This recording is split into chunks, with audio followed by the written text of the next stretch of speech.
ಸಚಿವರ ವಿರುದ್ಧವೇ ಬಂಗಾರಪೇಟೆ ಶಾಸಕ ನಾರಾಯಣಸ್ವಾಮಿ ವಾಗ್ದಾಳಿ ನಡೆಸಿದ್ದಾರೆ. ಪರಿಶಿಷ್ಟ ಜಾತಿಯ ಶಾಸಕರನ್ನ ಸಚಿವರಾದ ಭೈರತಿ ಸುರೇಶ್, ಕೆಎನ್ ರಾಜಣ್ಣ ಕಡೆಗಣಿಸ್ತಾ ಇದ್ದಾರೆ ಅಂತ ಅಸಮಾಧಾನ ಹೊರಹಾಕಿದ್ರು. ಇಬ್ಬರು ಸಚಿವರು ನನ್ನ ಮನವಿಯನ್ನ ಸ್ಪಂದಿಸದೆ ಬಲಾಢ್ಯರ ಒತ್ತಡಕ್ಕೆ ಮಣಿದಿದ್ದಾರೆ ಅಂತ ಕಿಡಿಕಾರಿದ್ರು. 4 ತಿಂಗಳಿನಿಂದ ಕೋಮುಲ್ನ ಮಾಜಿ ಅಧ್ಯಕ್ಷ ಕೈ ಶಾಸಕ ನಂಜೇಗೌಡ ವಿರುದ್ಧ ಶಾಸಕ ನಾರಾಯಣಸ್ವಾಮಿ ಆರೋಪ ಮಾಡಿದ್ರು. ಕೋಮುಲ್ನಲ್ಲಿ ಡೀಸೆಲ್ ಸೇರಿದಂತೆ ವಿವಿಧ ಹಗರಣ ನಡೆದಿದೆ ಅಂತ ನೇರ ವಾಗ್ದಾಳಿ ಮಾಡಿದ್ರು. ಈ ಬಗ್ಗೆ ಸಚಿವರ ಬಳಿ ದೂರು ಕೊಟ್ಟರು, ಯಾವುದೇ ಪ್ರತಿಕ್ರಿಯೆ ಕೊಟ್ಟಿಲ್ಲ ಅಂತ ಕಿಡಿಕಾರಿದ್ದಾರೆ. ತುಮಕೂರು ಜಿಲ್ಲೆಯ ಶಿರಾ ಬಳಿ 2ನೇ ಇಂಟರ್ನ್ಯಾಷನಲ್ ಏರ್ಪೋರ್ಟ್ ಮಾಡಬೇಕು ಅಂತ 35ಕ್ಕೂ ಹೆಚ್ಚು ಶಾಸಕರು ಕೇಂದ್ರ ವಿಮಾನಯಾನ ಸಚಿವರಿಗೆ ಪತ್ರ ಬರೆದಿದ್ದಾರೆ.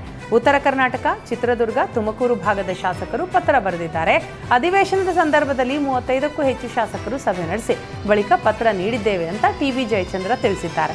ಶಿರಾದ ಬಳಿ ಇಂಟರ್ನ್ಯಾಷನಲ್ ಏರ್ಪೋರ್ಟ್ ಮಾಡಿದ್ರೆ ಉತ್ತರ ಕರ್ನಾಟಕ ಭಾಗಕ್ಕೂ ಅನುಕೂಲವಾಗಲಿದೆ. ರಾಜ್ಯ ಸರ್ಕಾರಕ್ಕೆ ದೆಹಲಿ ವಿಶೇಷ ಪ್ರತಿನಿಧಿ ಟಿಬಿ ಜಯಚಂದ್ರ ಹೇಳಿದ್ದಾರೆ. ಶಿರಾದ ಬಳಿ ಏರ್ಪೋರ್ಟ್ ನಿರ್ಮಾಣಕ್ಕೆ ಯೋಗ್ಯವಾದ ಭೂಮಿ ಇರೋದ್ರಿಂದಲೇ ಶಿರಾ ಬಳಿ ಏರ್ಪೋರ್ಟ್ಗೆ ಮನವಿ ಮಾಡಿದ್ದೇವೆ ಅಂತ ಹೇಳಿದ್ದಾರೆ.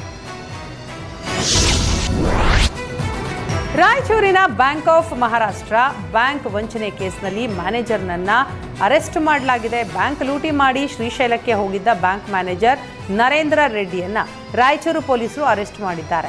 ಗೆಳತಿಗೆ ಕರೆ ಮಾಡಿ bank manager Narendra Reddy lock ಆಗಿದ್ದಾನೆ. ಹಣಕ್ಕಾಗಿ ಹಳೆ ಗೆಳತಿ ಅರುಣಾದೇವಿಗೆ ಬ್ಯಾಂಕ್ ಮ್ಯಾನೇಜರ್ ಕಾಲ್ ಮಾಡಿದ್ದಾನೆ. ಟ್ರೇಸ್ ಮಾಡಿದ ಪೊಲೀಸರು ಬ್ಯಾಂಕ್ ಮ್ಯಾನೇಜರ್ ನರೇಂದ್ರ ರೆಡ್ಡಿಯನ್ನ ಬಂಧಿಸಿದ್ದಾರೆ. ಬಂಧಿತ ಬ್ಯಾಂಕ್ ಮ್ಯಾನೇಜರ್ನಿಂದ 79,25,000 ರೂಪಾಯಿ ಜಪ್ತಿ ಮಾಡಲಾಗಿದೆ. ಸಿಎಂ ಸಿದ್ದರಾಮಯ್ಯ ವಿರುದ್ಧ ಬಿಜೆಪಿ ರಾಜ್ಯಾಧ್ಯಕ್ಷ ಬಿವೈ ವಿಜಯೇಂದ್ರ ಕಿಡಿಕಾರಿದ್ದಾರೆ.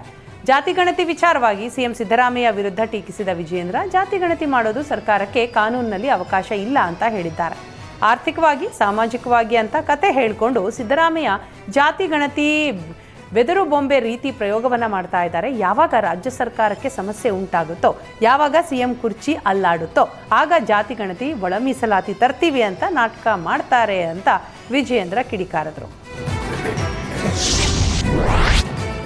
ಹಿಂಗಾರಿನಲ್ಲಿ ಬೆಳೆದ ಜೋಳ ಖರೀದಿ ಮಾಡದೇ ಇರೋದಕ್ಕೆ ಬಳ್ಳಾರಿಯ ಆಹಾರ ಇಲಾಖೆಯ ಮುಂದೆ ರೈತರು ಪ್ರತಿಭಟಿಸಿದ್ದಾರೆ.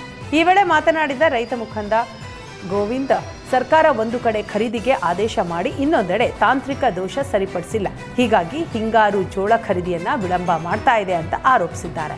ಮಾರ್ಚ್ 25ರಂದು ಕೃಷಿ ಸಚಿವರಿಗೆ, ಜಿಲ್ಲಾಧಿಕಾರಿಗಳಿಗೆ ಮತ್ತು ಆಹಾರ ಇಲಾಖೆಯ ಉಪನಿರ್ದೇಶಕರಿಗೆ 2 ಬಾರಿ ಮನವಿ ಮಾಡಲಾಗಿದೆ. ಆದರೂ ಖರೀದಿ ಪ್ರಕ್ರಿಯೆ ಪ್ರಾರಂಭಿಸಿಲ್ಲ.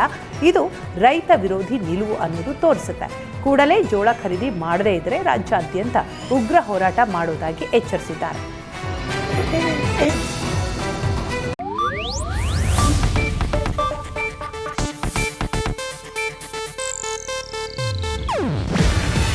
ಇದು ಏಷ್ಯಾನೆಟ್ ನ್ಯೂಸ್ ನೆಟ್ವರ್ಕ್ ಪ್ರಸ್ತುತಿ.